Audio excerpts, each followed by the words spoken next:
drop in the chat what you worked on today for the challenge. So what did we accomplish? What did we take a step towards for the start of the challenge here? Perfect. I'm just getting us going in Facebook, and then I'm letting a few other people in as they slowly join. I'm trying to get the chat box open though. Where did my chat box go? So what happens when you have so many things open on your screen? Here Oh, we go. dang it. Oh, heck yeah, Haley. Y'all better watch out. Haley's gonna I be was some like, for her. Haley's coming in for the kill. She's gonna black out her card. Right. All right. Rachel's getting her water intake. Sarah's getting her water intake. Love it. 45-minute walk, love.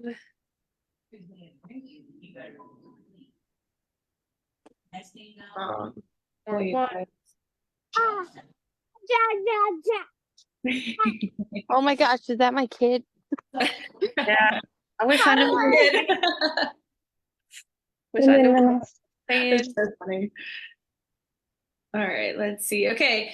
Mama. If you guys are on the Facebook Live, I encourage you to get on the Zoom message as well. If you can't and you're just like able to just watch it because you're driving or at work or something like that, totally fine. But if you're able to hop on the Zoom call, please come join us. That would be so great. Right.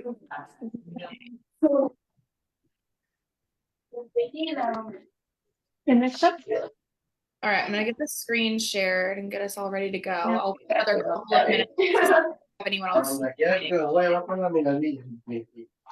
You ladies just want to put your thing on mute just so we don't get sidetracked, please. Because I'll get sidetracked really easily. Same, especially when I'm talking, I'll just be like, squirrel, like what happened? Especially also like when her baby said that, I was like, oh, Oh, what he's saying. all right, let's see.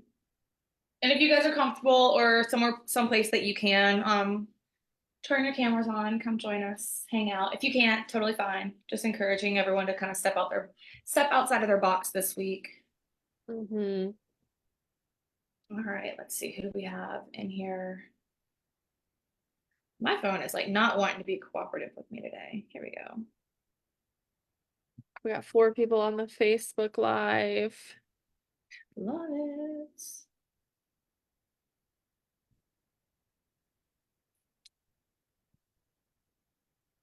Cool. All right, you guys. Awesome. Well, let's get started.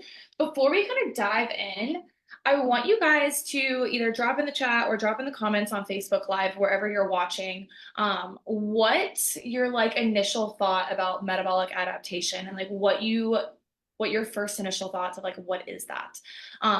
So drop that in the comments and kind of let us know what you think about this topic or anything that you've learned in the past, if anything.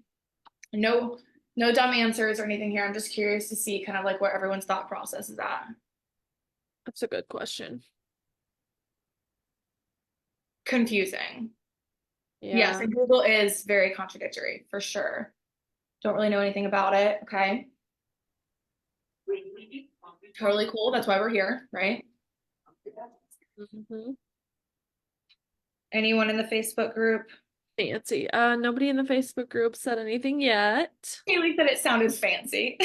Fancy.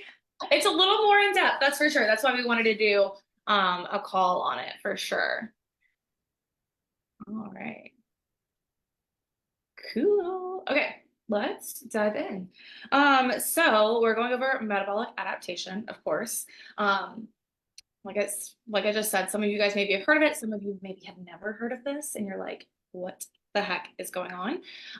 So I want to go over a little bit about like what we're going to cover. So first you're gonna meet me and Serena again. Most of you guys at this point, I feel like some of you guys have been on the yes, Lori, the figured out it has to do with your metabolism and acting a certain way. Yeah. Pretty accurate. We're gonna get into detail of like which ways it's acting though.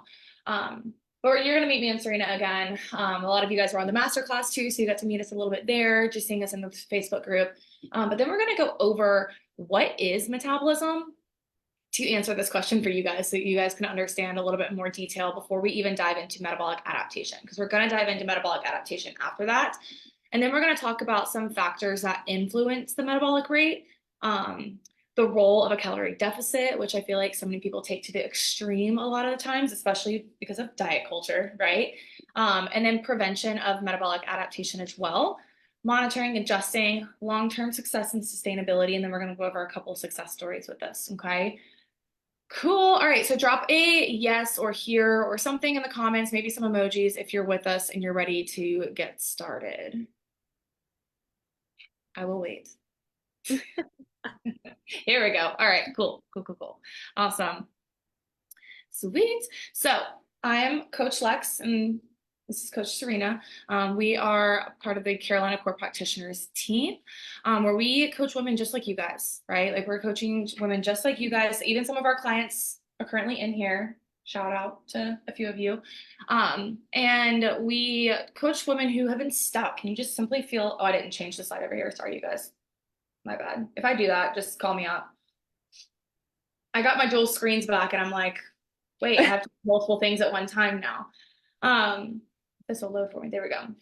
But we coach women just like you who have been stuck either postpartum and you're like, how the heck am I going to feel comfy and confident in my own skin again after doing what my body just did? You just did a miracle, right? But your body also shifted a lot.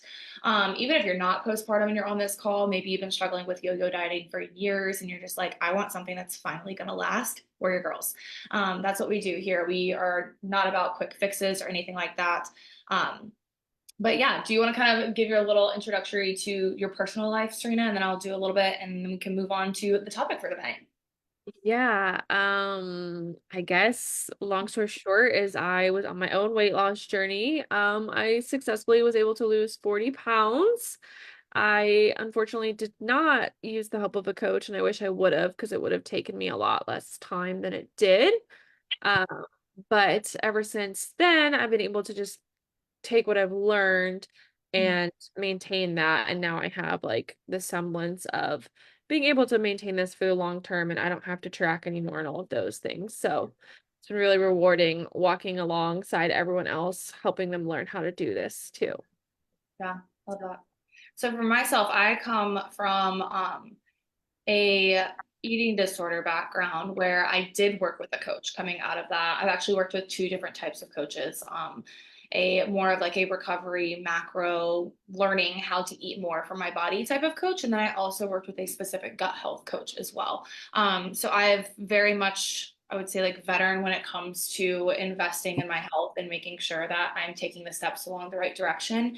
And that's why too, you guys, I know the importance of that like accountability feature and having that help and guidance in the right direction versus just like saying, oh, I'm going to try whatever I want to do. And then like, woo, going down the wrong path and having to start back from scratch, right?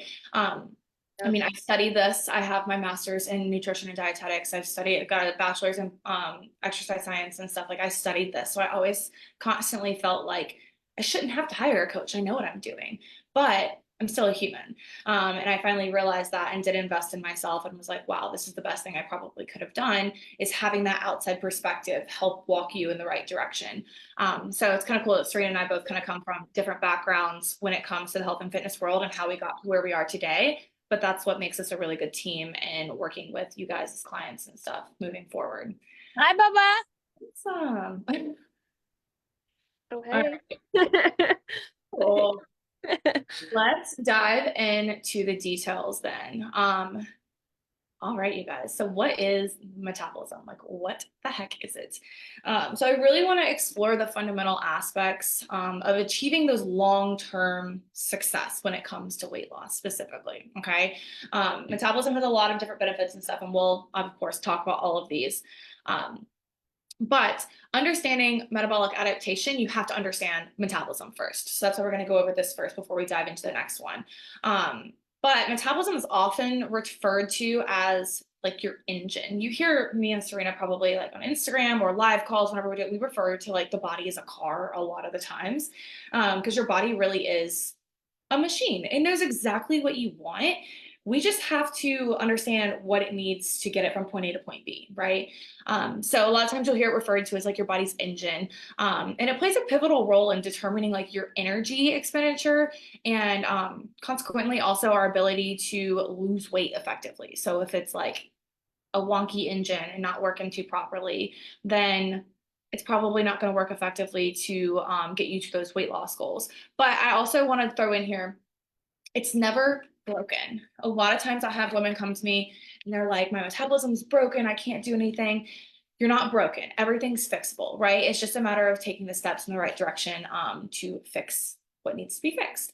But to put it simply, there's four things that I want to touch on here that are enhances fat burning, sustainable results, increases your energy, and it improves your overall health. Okay. So enhancing your fat burning, let's kind of start there. A revved up metabolism means that your body becomes like a fat burning machine. If you've talked to me on a Zoom call or ever when it comes to metabolism, you've heard me say the phrase like, let's learn how to burn calories while we sleep. Like I honestly need like a t-shirt with that on it. Because that's really what you're doing when you are enhancing your metabolism and revving that up. And that's what we're doing this week. We're revamping our metabolism, right? Because if your body's naturally burning those more calories throughout the day, that also means while you're sleeping, you're putting your body into that like fat burning mode. Therefore, you've got like that bigger window of calories and things like that. So it's going to burn more calories, but it's also going to lead into the next one, leads to that sustainable results. Okay.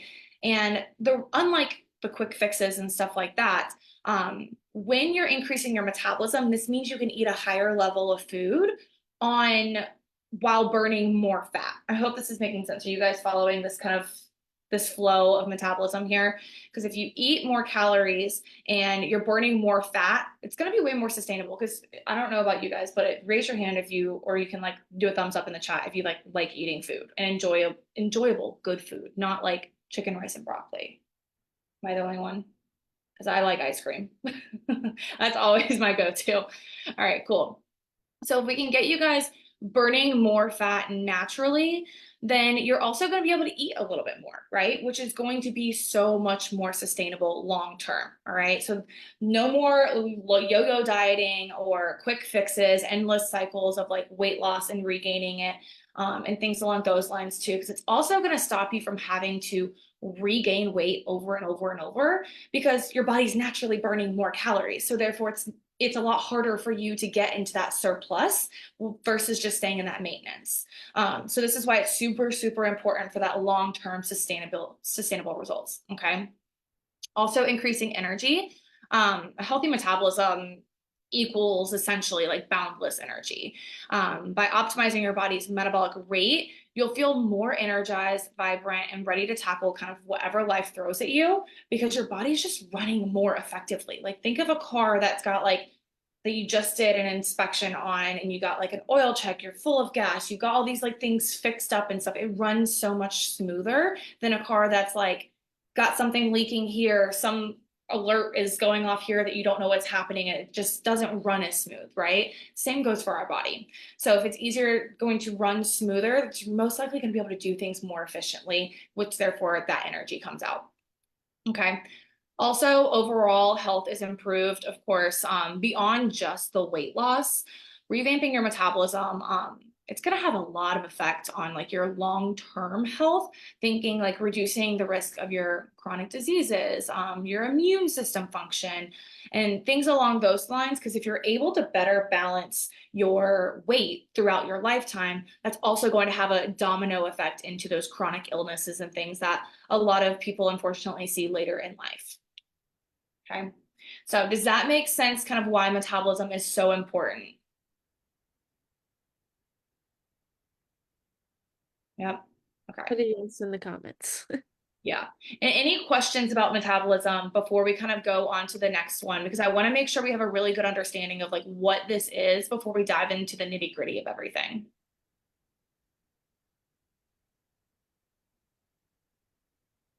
No questions? Okay. Awesome. Sweet. Let's tackle metabolic adaptation. That's right. Okay, this is one of my favorite things to talk about. I also feel like it's something that's definitely misunderstood, even like within the fitness community, I would say, and something that needs to be talked about more often.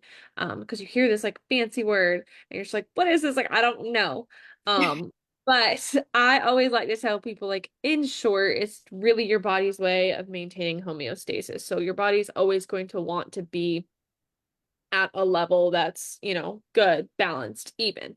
That's what it always wants. And so this happens when we make changes to our energy balance. So if we're eating in a calorie deficit or if we're eating in a calorie surplus, right? So in essence, you are altering your diet, you're altering your exercise. So you're in a calorie deficit, which we'll talk about next. That's you reducing your calories and increasing your physical activity. And your body responds to this by adjusting its metabolic rate. Okay, so this is your body's built-in survival mechanism. Think about it like that car analogy that Lex had used, where it's like, okay, I have 300 miles of gas and I am able to go, I don't know, I'm giving it 180 miles worth of food every day, or I'm giving it 180 miles worth of gas every day. Well, sooner rather than later, you're not going to be able to go 300 miles anymore because you're only giving it 180 miles of gas. And so we kind of want to make sure we're staying balanced with that. And so when you consume fewer calories than your body's needs for its actual daily function, and everyone's is different depending on your height, your weight, your activity level, all of those things, it'll adapt by slowing down your metabolic rate to be able to conserve your energy. So, on the opposite side of this, when you increase your calorie intake or engage in intense exercise, your body will ramp up the metabolic rate to meet the heightened energy demands. Does that kind of make sense? Any questions before I continue about like some hormonal stuff? If you have any, just drop them in the comments and I'll look over and read them. But oh, hold on. Haley says, how will this play into things for breastfeeding mamas since we have to keep up our calorie intake? I would say if you're breastfeeding, you definitely should be eating in at least a maintenance or a slight surplus or just not as strict of a calorie deficit. A lot of people do like 500 to 1,000 calorie deficits where probably not recommended for you to kind of take away the extra food right now. But it would really kind of just depend on where your calories are at in the first place. So if you want to have like a separate conversation after this, we totally kind of figure out, okay, what are your basic caloric needs and where can we kind of go to help with breastfeeding? Good question. Yeah, that was a good question. Um, So this response, right, the metabolic adaptation, it plays a very, very deep process in using our hormones and psychological stuff that regulate metabolism. So your leptin hormones, your ghrelin hormones, those are your hunger hormones, your thyroid hormones, your insulin, they all play crucial roles in being able to signal whether you're hungry, whether you're full, and it also signals like, okay, this is when to adjust the metabolic rate. And if you are consistently eating in that calorie deficit, what's going to happen is your body's going to be like, oh crap, like Serena's not giving me enough food to run what I need to run. So I'm going to kind of lower my hunger hormones and I'm going to signal to her that I'm a lot fuller, a lot faster because I'm not getting what I need to function. And so that's kind of when that adaptation process happens. But really, in short, it's just your body's way of trying to find balance among the circumstances or the changes that we're putting it through. And we will kind of continue to share with you guys how to overcome the metabolic adaptation so that way you're not in a plateau in your weight loss or you end up gaining weight and stuff like that. And that's something that we work with too with our clients, like specifically making sure that once they're in that phase, they don't plateau out or gain any of the weight back. All right, cool. Let's talk about factors that influence this metabolism. We've touched on a couple of them, but I want to kind of dive deep into what is going to affect your overall metabolic rate. So first and foremost, age, right? Like as you age, your metabolism is going to decrease. So age is a significant determinant of like the metabolic rate. And as we age, it just naturally tends to decline. It's not like a big fall off the ledge decline, but it's just naturally slowly going to decline over the years. And this can be an attribute to decrease in muscle mass as we're getting older, especially if you, as you're aging, you're not keeping up like your weight training or doing as much physical movement. Changes in hormone levels for sure, especially for us females, and overall just reduction in the physical activity, which is going to be another one. However, lifestyle factors right below age also has such as like regular exercise, proper nutrition. This can help if we're keeping up with those things. It can kind of fight back on that age factor that will decline the metabolic rate. So keeping a good consistent routine as we do get older is super, super crucial. Okay. Gender also plays a role in metabolic rate. Unfortunately, you guys, men just have a typically much higher metabolic rate than women. I'm sure if any of you have gone on like a weight loss journey with like your husband, your partners, boyfriends, whoever, maybe just a friend, you notice that like the guys typically see a lot more progress quicker than we do. And it's frustrating. So this difference is largely due to just like variation of body composition, right? With men, genuinely, they have a higher level of muscle mass on their body and a lower body fat percentage compared to us women, okay? Genetics also do have a play in this. So there's a considerable amount of influence on metabolic rate. So some individuals are born with just a naturally fast or naturally slower metabolism, which can, of course, impact your ability to lose or gain weight. While genetics play a role, lifestyle factors, like I was talking about before, such as like diet and exercise, still hold a significant sway over that metabolic health. Okay. So even if you do have those genes in your family and you just know that in the past or in previous generations, you've got a lot slower of a metabolism, you might just have to be super conscious and aware of your where you're at, and make those changes based off of those lifestyle factors, because it will make a huge difference for you. Okay.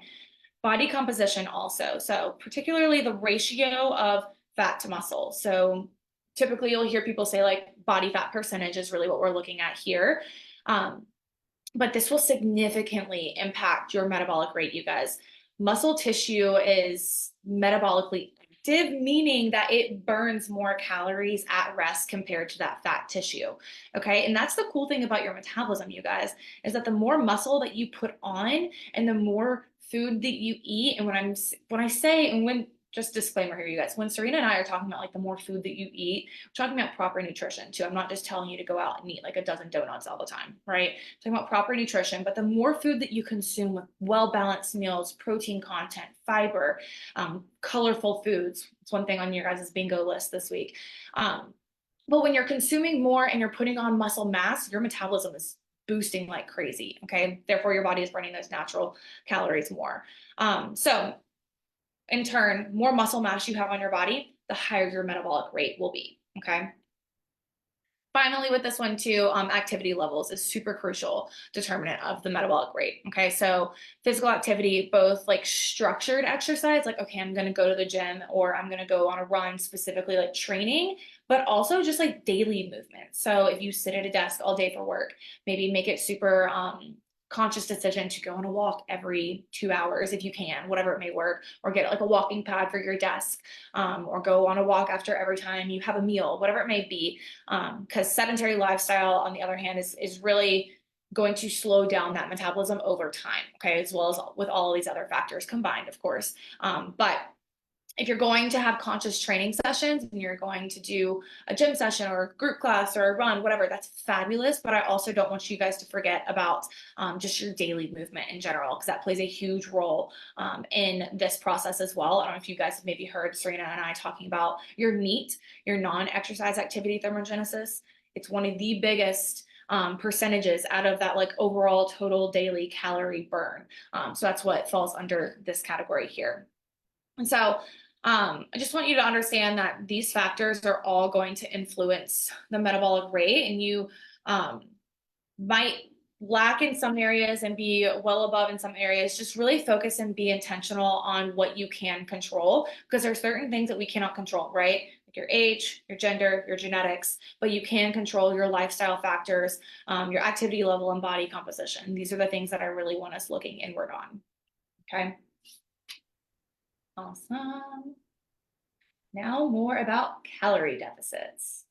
Yes. So calorie deficits, I feel like a lot of people they know about them, but they don't know what it is or they don't know how to do it appropriately. And this is one of the biggest factors that plays into metabolic adaptation. So we'll kind of just cover a brief couple of things of how much of a deficit, which I kind of alluded to on the last slide.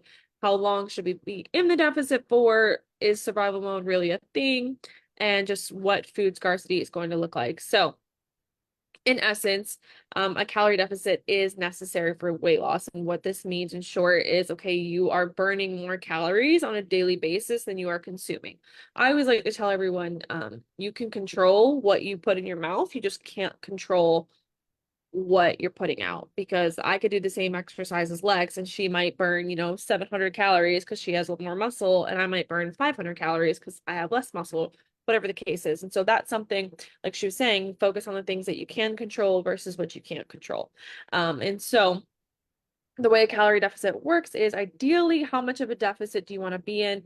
Ideally, to lose 1 pound of fat per week safely, the rate is about 3,500 calories a week, which breaks down into 500 calories a day.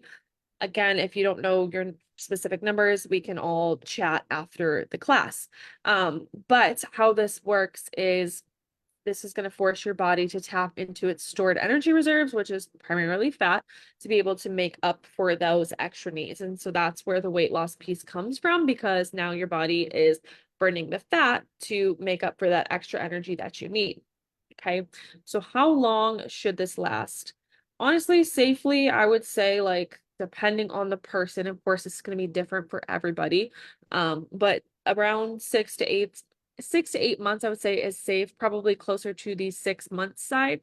But I have seen some people be able to sustain it for, a little bit longer than that, just kind of depending on what their body composition is like. But at that like 6 months mark, or when your body starts to slow down in progress, that's when that metabolic adaptation happens.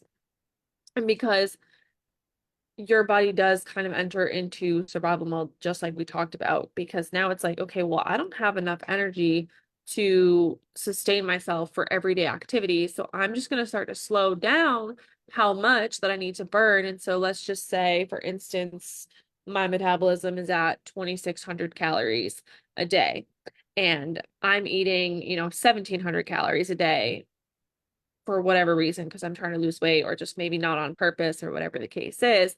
Well, after a while, instead of me burning 2,600 calories a day, still it's going to start to slow down, and I might only burn 2,000 calories a day or 1,800 calories a day or whatever. I don't have control over that. Can't decide. But that's part of the reason why we utilize reverse processes and things like that with our clients, to make sure there is no plateauing or stalling out or gaining up the weight. So really, during this, I want you guys to make sustainable changes, small habits, focus on the small wins, which is exactly the whole entire point of this challenge, to be able to incorporate that into your routine to preserve your lean muscle mass. And that is going to kind of help offset those reductions in your metabolic rate. Sweet.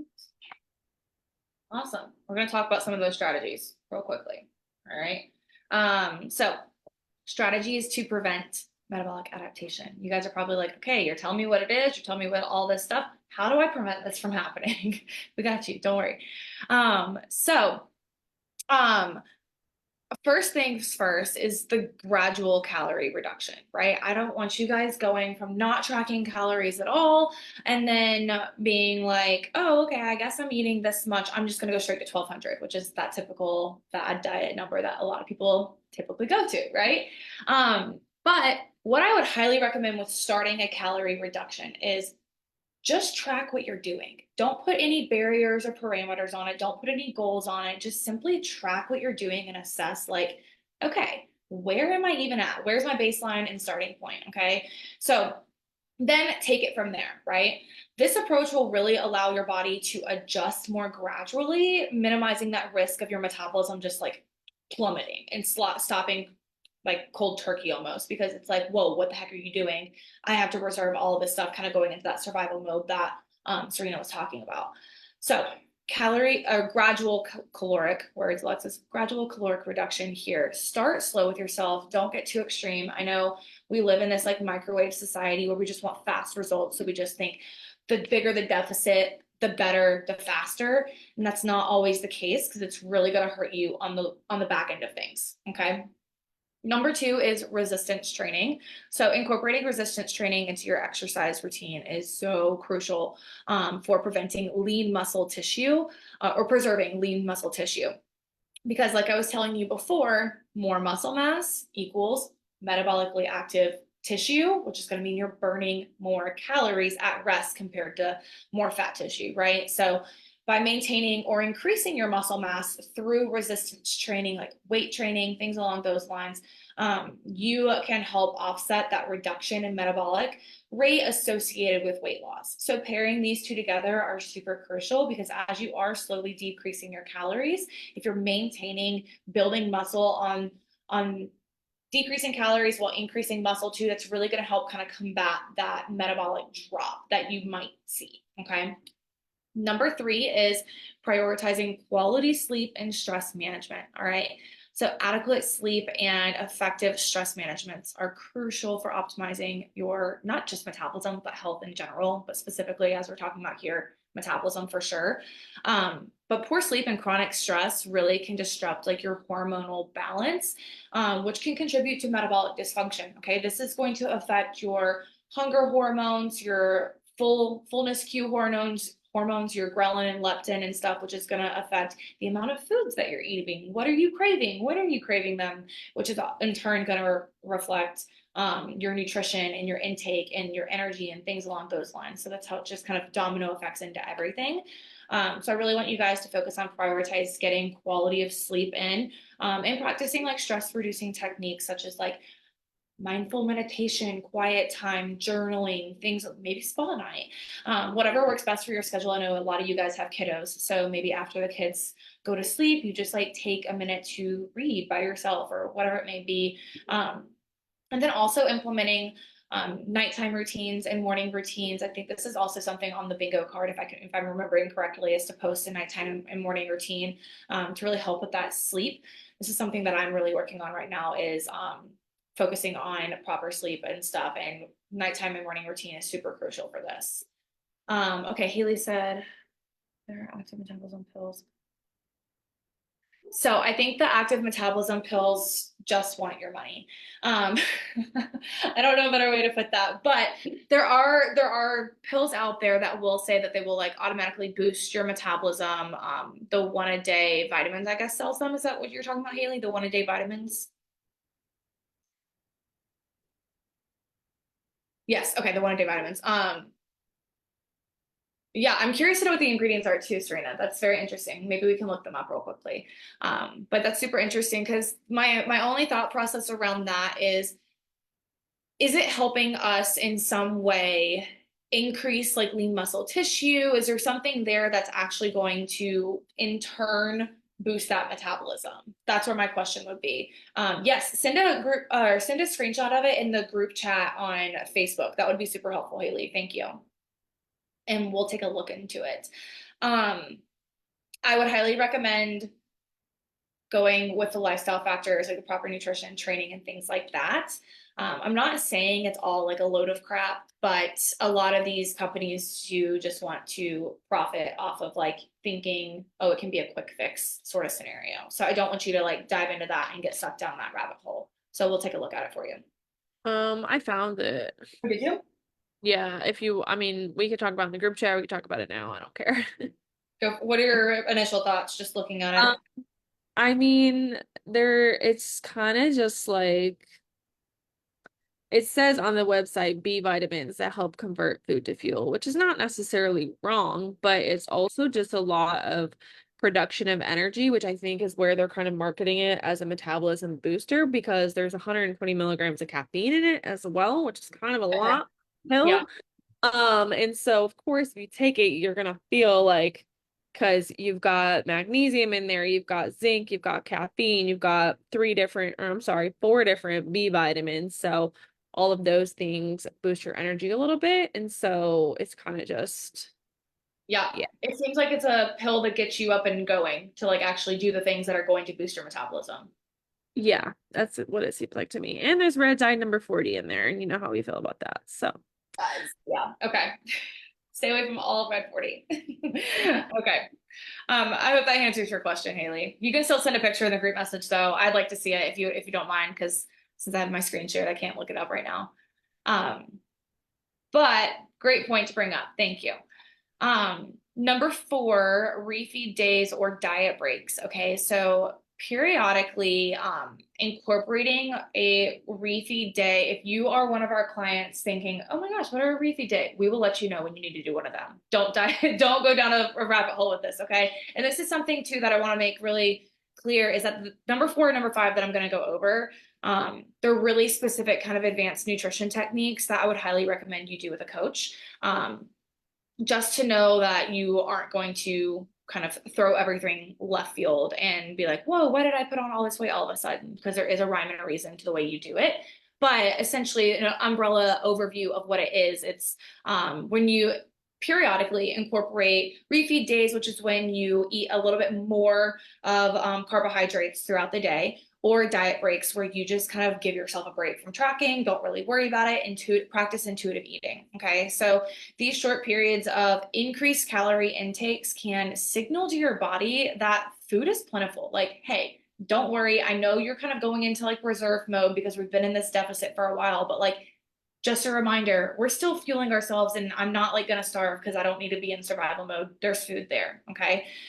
It sounds like so it sounds so weird when you put it in those ways. They're like, oh, I'm just talking to a friend, like, hey, just a reminder. But essentially, that's what you're doing with your body. And it helps kind of mitigate that adaptive response to that prolonged calorie restriction. Okay. Same goes for cycling calorie intake. So instead of maintaining like a consistent calorie deficit every single day, cycling your calorie intake is pretty popular as well, and it's been seen to see some pretty good results. So this can involve like alternating days between higher and lower calorie days, or implementing diet breaks within them. So you would do like your higher calorie days on like your intense training days, your lower calorie days on your rest days, and things like that, and getting pretty specific with the pattern of it.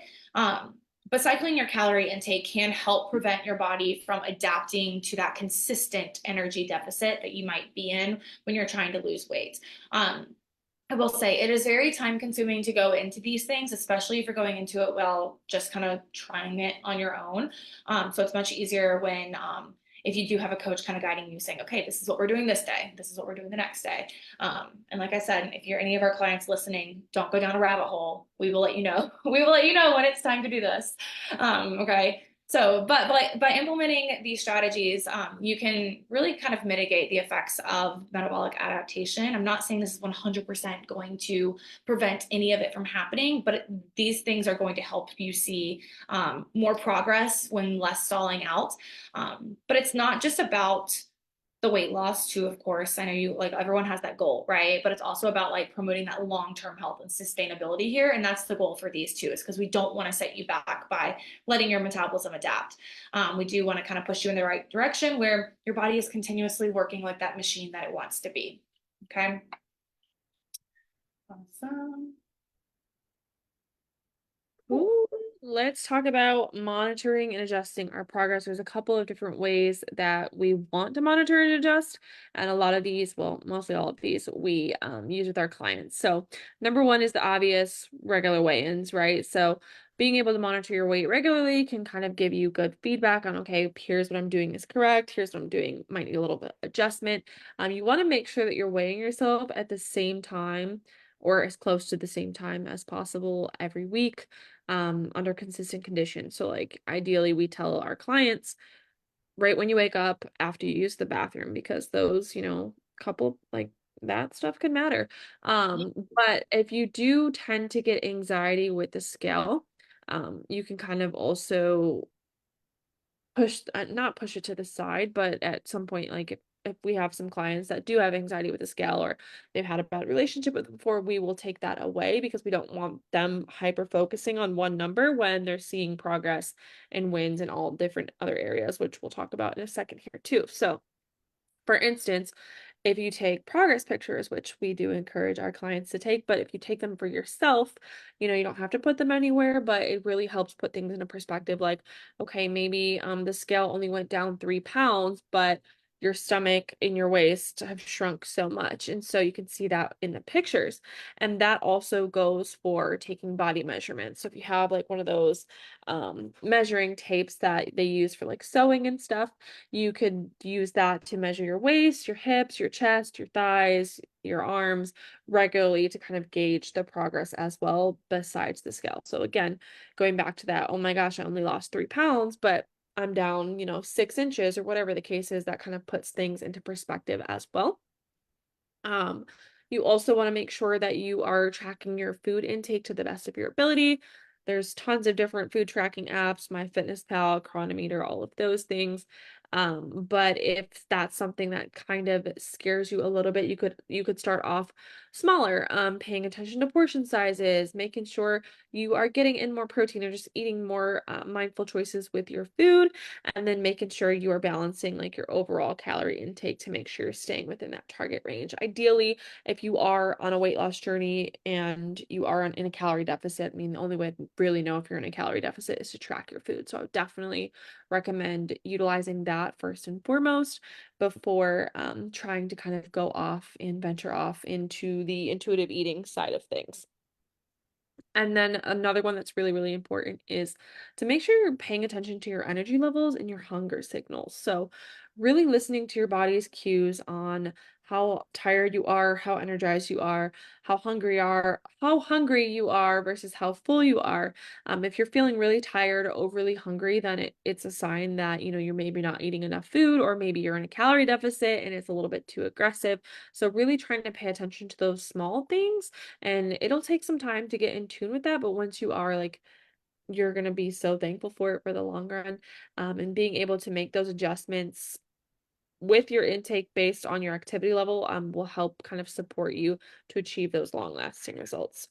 And the last thing I guess I could say is just make sure that you are flexible and adaptable. So this really kind of is a trial and error process along the way, and I'm not trial and error like, oh my gosh, I'm going to try keto and I'm going to try this and I'm going to try that, but trial and error process of like, okay, maybe I function a little bit better on 1800 calories than I did on 1600 or whatever the case is. So really recognizing that progress is not always going to be linear, and just being open-minded to experiencing different strategies or approaches to find what works best for you.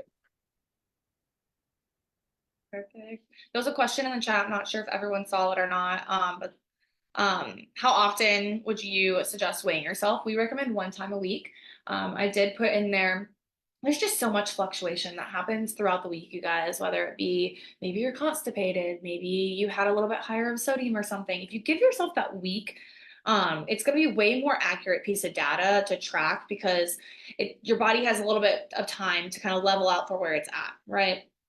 Obviously, if you were someone that maybe Sundays are just not like the greatest days for you because you go and have lunch with your family every Sunday, whatever it may be. We like to have our girls weigh in on Mondays. But if they prefer a different date, they can obviously be like, I'd rather do Wednesdays, whatever works. But find a day that works for you and have that be like your weigh in and picture day. So weigh and pictures once a week is all we recommend. If you get super fixated on weighing yourself every single day, you're going to get super frustrated really fast, because you are going to see that scale go up and down, up and down, up and down a whole lot more than you would like. All right, cool. All right, let's talk about long-term success and sustainability. If I can get this switched over, here we go. All right, you guys, long-term success and sustainability. We've got lifestyle changes, realistic goals, overall health, and then finding your why as well. As we've discussed throughout this presentation, and if you've ever spoken to me on a Zoom call, I am so passionate about having that long-term success, to where eventually, like, you don't have to really work that hard for this anymore. It's just a part of your lifestyle. It's just naturally where your body likes to be, right? So let's dive into some of these topics, or these bullet points here. shifting your lifestyle changes. So instead of viewing weight loss as like a temporary endeavor, like, okay, I want to lose weight for, I mean, you might have a goal like a vacation or a wedding or something like that, where you're like, I have to be this by this. Cool. But don't look at it as like that's just like the end game, because like what after, right? I want you to strive to make lasting lifestyle changes. So focus on building habits that support your health and well-being, such as like incorporating nutritious foods, staying active, outside of just your training session, right? Like I was talking about before, managing your stress and also prioritizing your self-care. This is huge, okay, you guys? But also embracing mindful eating is super, super important. I would love to tie this in with this because paying attention to your body's hunger and satiety cues is so important. And as just being in diet culture society, we are told so often to go against what our body is telling us. Whether it be when you were a child, maybe your parent was always like, finish your plate. You have to finish your plate. Or whether it be you go through the McDonald's drive-through and they're like, would you like to supersize that? Like whatever it may be, there's so many things in our society being thrown at us to tell us not to listen to our hunger and not to listen to our satiety cues. And so if we can learn by practicing mindful eating, which means like sitting down, having a meal away from screens, a slow, like actually chewing your food, intentionally chewing it. It sounds so tedious, you guys. And it sounds so boring as well, I know. But it's super crucial as well for your body's digestion process, number one, of course. But you're also just going to cultivate like a healthier relationship with that food. And it's going to prevent you from overeating and making you feel that like, oh, I'm so gross. I feel so bloated. I need a wheelbarrow to like move me out of here. And it's going to make you more conscious about your food choices as well. So there's a lot of different avenues we could go down when it comes to mindful eating, because there's a lot of different ways you can practice it. But the main ones that I really want you guys to think about is like actually sitting down to have a meal, putting your phone down and like eating slower to process actually like chewing the food. How does this taste? Is this satisfying me? Where am I at on the hunger scale? Whether it be like a 1 to 10 scale. You guys know I love 1 to 10 scales. Um, so mindful eating is super, super big here. Next, setting realistic goals. Okay. It's really easy to have like huge, big goals. And I love that. I love having big goals, right? But let's set realistic ones to get to those big ones. It's super natural to just have like really ambitious, like weight loss goals. Especially like I said, in today's society, like we just want it now and we're going to lose this much in this time and boom. And then we end up feeling super frustrated, right? Because it doesn't happen that way. It's essential to set real expectations for yourself and be real for yourself to yourself. So aim for a gradual, sustainable progress rather than like a rapid, unsustainable results that you're looking for. So instead of saying, I want to lose 20 pounds in 1 month, maybe we want to lose 20 pounds in 4 months, 5 months, whatever it may be, give yourself a little bit more time.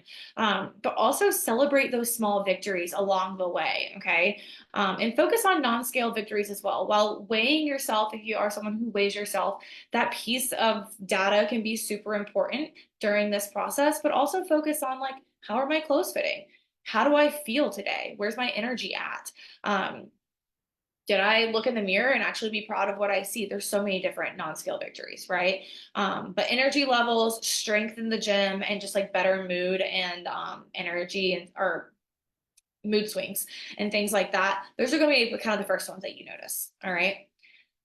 Next is focusing on overall health. Okay, so weight loss is just one aspect of overall health, all right? And I almost hesitate to even say like weight loss is an aspect of that, but like maintaining a healthy weight is one aspect of like the overall health, right? And well-being and stuff. So I want you to shift your focus from like one singular number on the scale to other markers of health as well, such as like blood sugar, cholesterol levels, your physical fitness, endurance levels, things along those lines. And remember that health is multifaceted and it's both physical and mental well-being. So kind of putting together that big picture for you guys. All right. Last, but definitely not least is finding your why. All right. I really want you to reflect on your reason for wanting to lose weight or improve your health. Whether it be to feel more confident, improve your quality of life, or set positive examples for your loved ones. I really want you to clarify what your motivation is to help you keep focused and committed during those challenging times. I talk to a lot of mamas, and a lot of you guys are moms on here, and I sure we've had this conversation, but like fitting into those jeans and seeing that number on the scale, of course, like, yeah, you want to see it, but also like setting that example for your kids and being around long enough to have grandkids one day and things like that. That's more important to, I'd go as far to say 100% of you, right? Um, it's also a lot easier to, and we talk about finding your why with our one-on-one girls, and it's super important because that's going to be the thing that pushes you through the hard days. On the hard days, you can look at the scale and be like, yeah, screw the scale right now. I don't really care about it. But you're never going to look at your kids and say that, right? Like they're going to be the kind of the things that push you through on the hard days. And finding that why is so crucial in getting you to that long-term success. That's what's going to get you to that end game versus just like that short-term quick, I want to get here. Okay. So if anyone has a why and knows their why already, if you're comfortable, drop it in the chat so that we can maybe get some better insight for people who maybe don't know their why yet. I'm always so interested to hear people's whys. If you're on the Facebook page too, you can do that as well. If you guys know your why. While people are doing that, just kind of like to wrap up this slide here. Prioritizing long-term health and sustainability in this journey is just going to benefit everything overall. And remember that the progress is not going to be linear. There are going to be setbacks. It's just a natural part of the process. But stay patient, stay consistent. We'll get you there. Haley said, I want to feel more confident in my own skin and what I see in the mirror. Love it. Feeling healthy and look better. Love it, Isabel. Awesome. Let me see if there's any in the Facebook.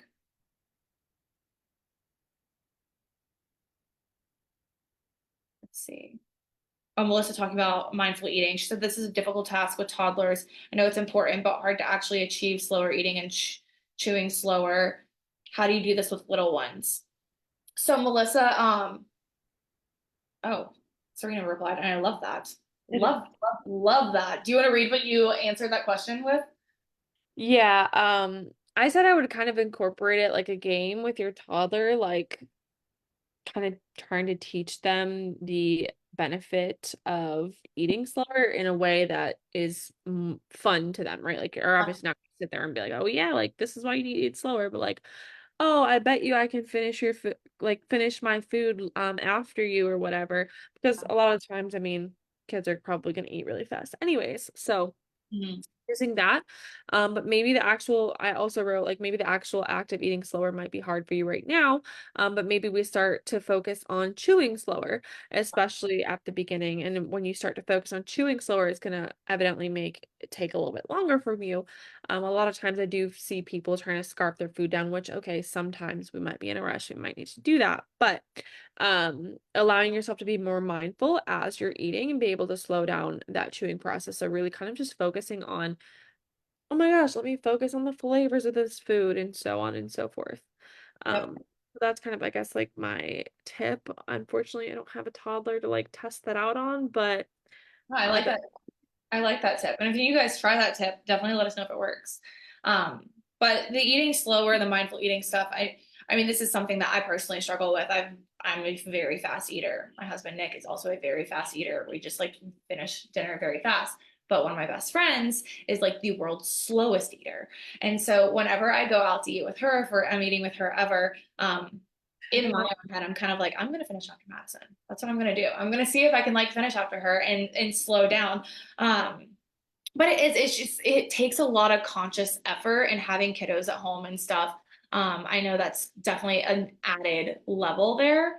Let's see. Oh, I'll read some otherwise here in a second. That's an added level of a barrier, but it's not impossible. But I love the idea of like incorporating it in as a game because yeah. you're like, if you look at a toddler and you're like, I bet you I can do this before you, they're gonna be like, okay. And so trying that out would be awesome. Okay, let's see. To lead by example for my daughter by building a healthier relationship with food and being more confident in my own skin. Love that, love that, love it. To keep up with my neighbor on our hikes. That's fun. I love that. Feeling strong and confident. Great. These are good ones. Awesome, you guys. Cool. Okay, so if you still have a why that you're like thinking of and stuff, you can feel free to drop it in the comment whenever or in the chat box whenever you get a chance. But we're gonna dive into some of our a couple of our current clients that we have seen some pretty good progress with. We'll start with Caitlin, and I'll let Serena kind of chat about her for a second before we play this little video. Yeah, not a whole lot to say just because I want you guys to hear it from her herself, but she's about 6 weeks into the program. She's already down 2 notches on her belt. She's eating more than she ever has before, and she's still seeing weight loss. I mean, she's down 8 pounds. And I think the really, really important thing for her was the mindset shift of kind of changing things from like, I can't do this to I can do this and I get to do this. And so it was really sweet that she kind of has been able to make that shift herself. Like I didn't even tell her to make that shift. She kind of just came up with it on her own. And I was like, I love that. Like, I'm gonna steal it. So let's kind of play the video and hear from Caitlin all Yeah, over progress. let's do it. It's probably gonna play like in the middle. I'm gonna back it up for you guys real quickly. Oh no, we're good.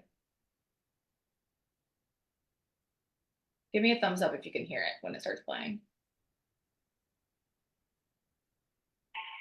Hi, my name is Kate. I'm one of the newer members of the Carolina Core Practitioners Group. I joined about 4 weeks ago. So far, I think my biggest gain Uh-oh. or win, I would say, would be an abundance of knowledge. Okay, hold on, you guys. Let me let it load for a second and see if we can get this. Internet. Here we go. Oh yeah, this video is from 2 weeks ago. That's why she says 4 weeks in. She's about 6 weeks now. Hi, my name is Kate. I'm one of the newer members of the Carolina Core Practitioners Group. I joined about 4 weeks ago. So far, I think my biggest gain or win, I would say, would be an abundance of knowledge. Before joining, I definitely struggled with my weight. I struggled with my confidence, how I felt in my clothes and stuff. That's definitely a huge struggle after having kids. But I think now looking back and realizing one of my biggest struggles was a lack of knowledge. If you're on the fence about joining, will say that the Carolina Core Practitioners Group is not only, yes, you have a coach, yes, there's process and stuff that you have to follow, but I think support is the biggest probably concept that's going to help get you through and push you over the plateau of weight loss. Because I'm sure, just like you, I have tried all of the fad diets. I've tried keto. I've tried, low carb. I've tried all these different ones, and you hit a plateau. Like your 2 week mark comes along, and you're doing great. You're going to the gym. Maybe you lost a few pounds, but then maybe Mother Nature starts to come in, and you lose track of everything that you've been working so hard for, and it's so easy to give up. Previously, I was at an LA Fitness and I got a personal trainer thinking that I was going to lose all this weight and I was going to get ripped and I was going to be hot and all these cool things. And it definitely did not happen. The personal trainer experience for me was terrible, and it did leave a little bit of a sour taste in my mouth in getting a coach. But I think the most important thing to remember is that being vulnerable in a situation like this, as hard as it is also necessary. Do you want this change? Are you willing to accept help to get this change? And those are two questions that I really had to come to terms with. And the biggest one being, do I want help? Because I thought I was doing most things right. It's like, oh, I was eating more vegetables, or I wasn't eating the cookie for dessert. Instead, I'd have, I don't know, like a bowl of cereal or something, or whatever the case may be. But it turns out, like, even though I had a huge lack of knowledge, I was still not seeing any results that I really wanted to see. Oh, lastly, one thing I kind of want to just really touch on, if you are on the fence about joining a coach, do remember that it's not a place of judgment at all from any of the coaches. It's a place of, how can I support you? Like, yes, this is what you're going through. And I know as a mom, we all have a dirty list of all these things that we are feeling.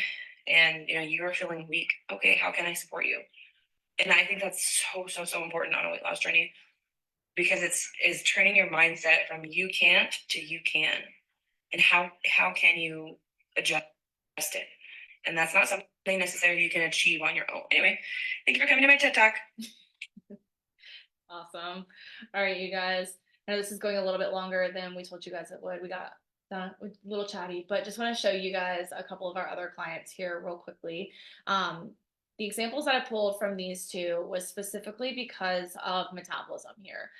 We also focused on hormones and gut health within these as well, but the left side pictures, they were eating less calories than where they were eating in the right side pictures. And that's the magic of metabolism and taking care of your metabolism and getting out of that metabolic adaptation state. So I specifically wanted to show you guys these pictures because it is possible to eat more and weigh less. And that's exactly what these two girls here did. And we have a lot of other clients that do it as well. But just wanted to show you guys some examples. And last but not least, taking it off. If you've hung in with us for this full hour and you're still here, you're going to get to check another thing off your bingo list. All right. Pull out your phones, and I will also drop this link here in the chat as well if you're watching on your phone and you're like, how am I going to scan this? So I will copy this and send it in the chat. But what we're doing is booking a call. All right. You are required to book a call with me and to be qualified for the cash prize at the end, no matter what. So book a call with me, and then we'll touch base on kind of the next steps after that once you get that call booked. But other than that, play bingo, post in the group, and then also make sure you're posting your steps and your updated bingo card tonight. And that is all we have for you tonight. But I'll give you guys a couple of minutes to get that scan the QR code and things like that and get that link so that you guys can book that call. And I'll be looking to see some of those come through. Any questions, you guys, or anything else that you guys wanted to go over? Brittany said, what if we already have a call booked? Oh, then you're good. You're good. We're gonna count that as this because yes, Brittany, we have a call tomorrow. You're good. Don't worry about it. Perfect. Yep. If you throughout this whole week, you only have to book a call once. So if you see this link come up multiple times and you have that call booked already, don't worry about it. If you have the call booked, you're good to go. Perfect. All right, you guys. Well, y'all are free to go once you get that done, and then we will chat with you soon. Yeah, y'all better get them bingo cards in. Better get them in. All right, y'all. See you later. Bye, guys.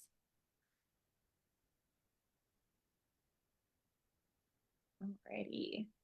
Trying to get screen share. Perfect.